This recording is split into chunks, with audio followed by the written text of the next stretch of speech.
Hello, everyone, beautiful people around the world. Welcome back to I Was Thinking, specifically, mini episode I Was Thinking Simone's Thoughts.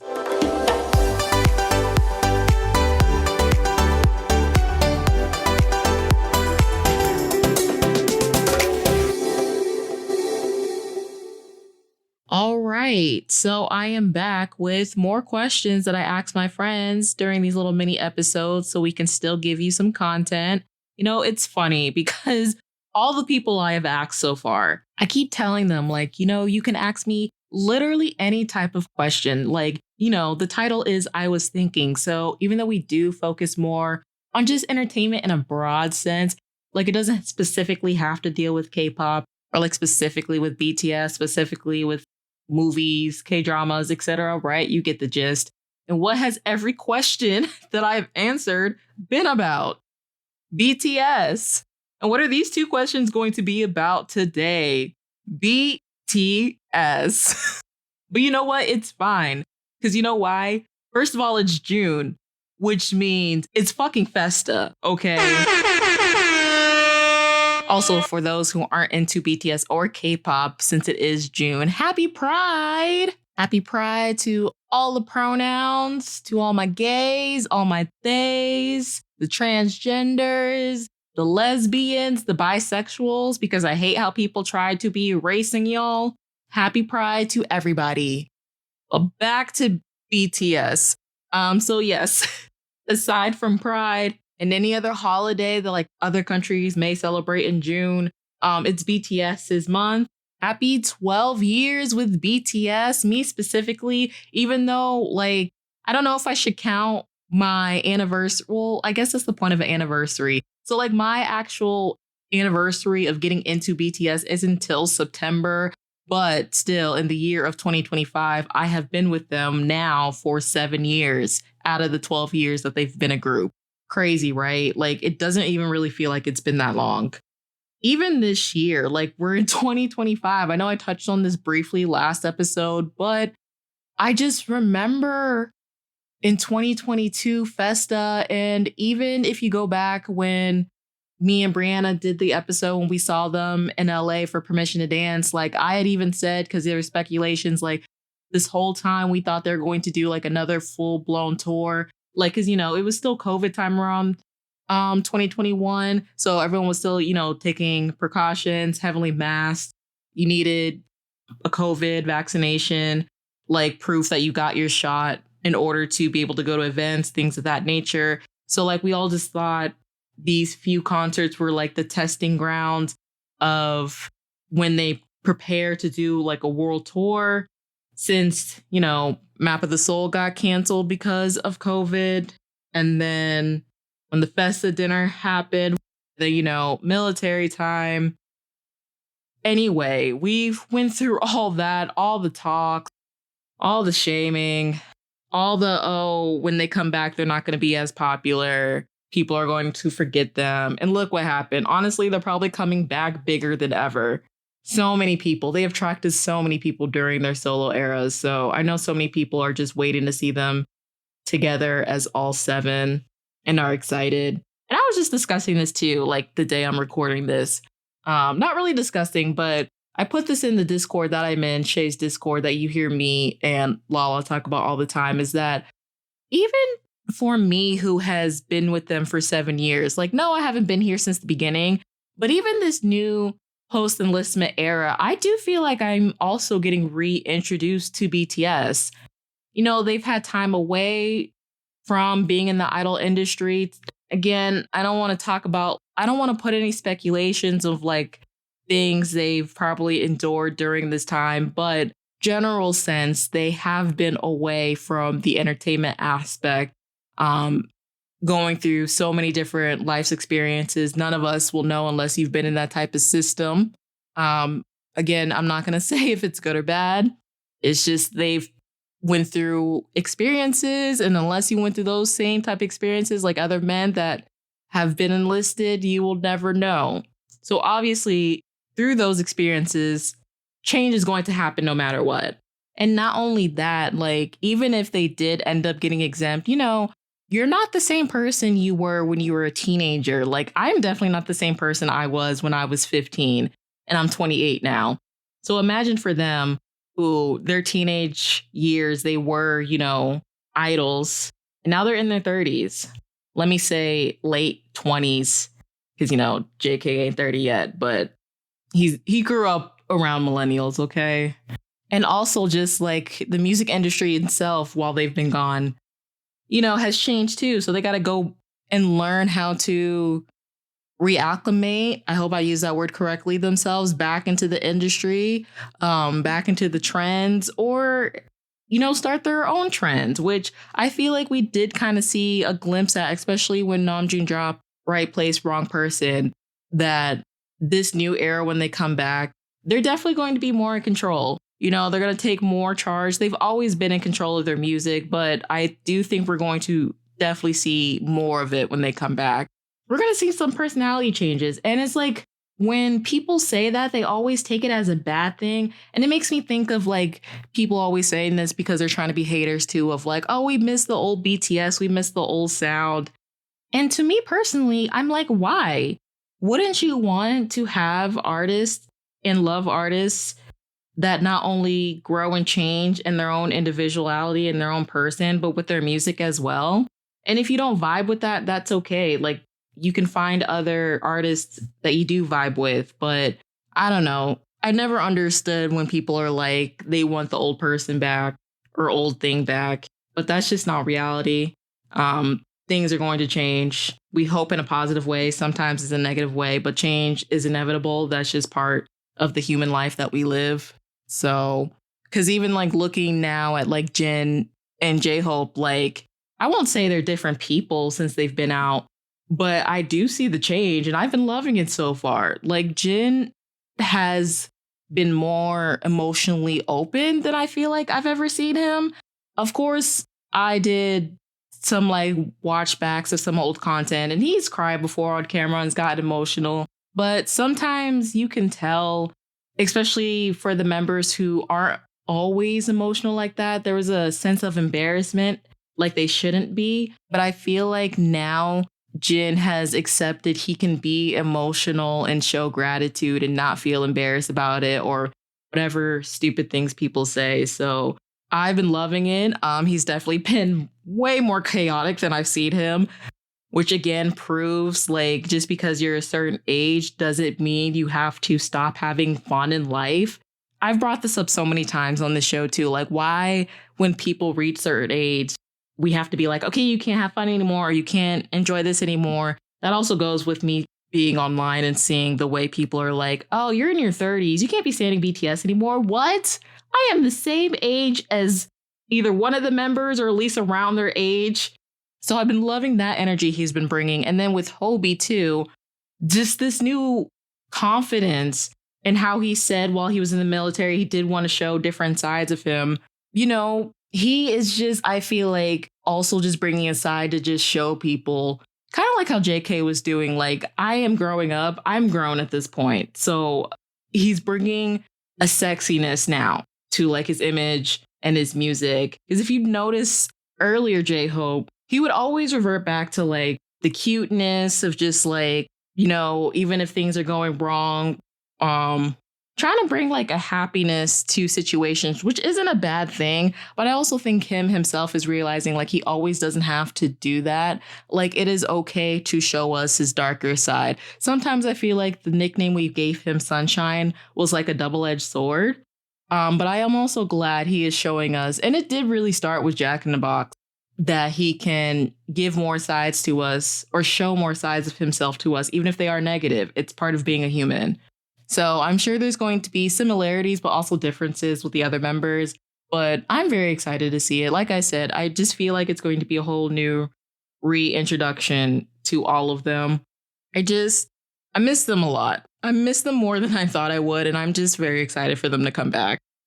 Oh, and also because it is Festa and I have been slacking, and that's my own fault because I didn't keep up my word or promise. This would also be a perfect time for me to continue begging BTS, when y'all go on tour, whenever that happens. I'm not rushing it. Okay, take y'all time. Take the time to make the album, to rest if y'all want to do solo activities like solo tours, you know? But whenever you go back on tour as 7, just make sure Come Back Home is on that set list. And not only is it on the set list, please, whoever I need to beg, whatever petitions I need to write, letters I need to write, if y'all can spread this like I keep begging to somebody who has some type of connections, please, for the love, just please convince BTS to put Come Back on that damn set list, okay? Please and thank you. I did not realize I have talked for so long, so let me actually get into these questions. And I would like to say thank you, Nay, for providing these questions for me. But also her questions kind of go into everything I kind of talked about. So her first one was, with the current shenanigans of J-Hope, how do you think the rest of the members are going to be when they return from the military? Will they also be just out of control? And do you miss the old days of BT21 stickers? Damn, I kind of feel like I just answered that. Well, to answer her first part, I just can't predict how I think they're going to be when they return. Like, truly and honestly, because I did that with Jin and J-Hope. And again, all of my predictions have been wrong. Going back to showing growth and life experiences of changes and things that even themselves have said, like, they didn't realize they missed until they weren't doing it anymore and like wanted to do that more, or like wanted to show different aspects of that, things of that nature. Kind of like how in the early days, I'll use Jin as an example, how he had even said he wanted to be an actor. And I'm pretty sure the school that he went to, like university, had like acting aspects in it. He wasn't really expecting nor wanting to be an idol before he joined BTS. And I know a lot of idols, they usually use like idol groups to like help them become actors, especially if that group ends up disbanding and they can still have a career. Or they'll start acting while the group is still active. That way they can prepare themselves to be like stable and have some type of career before the group disbands. And like when he came out, he has been saying, I don't even know how many times at this point where like he not only has put acting in the back burner, he doesn't even know if he wants to do it anymore. And he just wants to be focused. Like he wants to focus more on being an idol because that's what he's been for the past 12 years now. He's grown to love it. He loves his members. And that's just who he is now. He's Kim Seokjin, but he's also Jin of BTS, who are a music group. So it's things like that. It's also like we didn't expect him to want to host Festa by himself when he came out. And you've also heard us a couple episodes back when he announced his tour. A lot of us didn't expect him to want to do a solo tour by himself. So I can't predict. And I don't think I'm going to. I'm just going to be here and accept whatever they give me. The second part of her question, do I think they're going to be just as out of control? I do. I think they're going to be extra clingy with ARMY, just like Jin and J-Hope has been as well. Because I've also never seen them as clingy of wanting to do so many events where they can meet ARMY. That just really shows how much they've missed their fans. I know JK some point is going to literally try to see if he can do, maybe he'll try to see if he can break the record of a 24-hour live on Weverse. I swear to you, I feel like that's going to be his goal, is a 24-hour live on Weverse. I will not be surprised. And, you know, they may try to do more events to where they can meet ARMYs face to face and just see the growth again of like all the new fans they've gained and all the fans that didn't leave and are still here. So, yeah, as far as out of control, aside from like, again, trying to be like what J-Hope was and like amp up the sexiness, I just think they're going to be more out of control as far as the clinginess. You know, the parasocial works both ways. And I think that's going to increase when they come back. So no, I don't miss the BT21 stickers, to answer the third part of her question. I think they were around when they needed to be. And again, I do hope they had the input of wanting those stickers there, not out of like not being comfortable with their bodies, but it's like, I don't know how to explain it. However, I just want them to be comfortable in whatever they want to do. So if they want to show more skin, have at it. Show the abs, show the chest, show the arms. I will be here accepting it all. And if they don't, that is okay too. There's also sexiness. Sexiness comes in different ways. Okay, people, it doesn't have to just be about showing your body. There's like many things that you can find sexy. Like I find certain types of tones and voices sexy. You can be sexy in a full 3-piece suit on as long as you are confident. I think that's what most people, even if they don't realize it, find the most sexy. It's truly the confidence. It's whether if you have tons of clothes on or don't have a tons of clothes on. That's the true essence of how people find you sexy is your confidence, but not overly confident. But we don't got time to get into that. So the BT21 stickers were needed when they needed to be back then, but no, I don't miss them at all. I'd rather freak out and pass out over seeing some chest than seeing the damn sticker. All right. And then her second question is if you can move anywhere in the world to be closer to a K-pop central, meaning you're closer to a regular concert venues and K-pop stores, where would you move? Now, Nay, I just want to say, first of all, I love you. But the answer should be extremely obvious. Now, first, I had misread this question and I thought she meant somewhere in America where we live. But she said in the world. Now, come on. Y'all should know what my answer is going to be. I'll give you 3 seconds. 3, 2, 1. Seoul, Korea. Why not move to the birthplace of K-pop, where they have music shows where you can go see idols perform, where they have K-pop stores that are way cheaper than what I'd be paying here because I don't have to deal with shipping costs. You can go to events that idols be having in the city and it's a lot easier to get there. They be having concerts and they be, giving away more freebies from the companies themselves. The concerts be like 10 times lit because since they're in their home base, they're able to do more like production wise and don't have to worry about the cost of like traveling overseas and like having limitations of what they can and cannot do.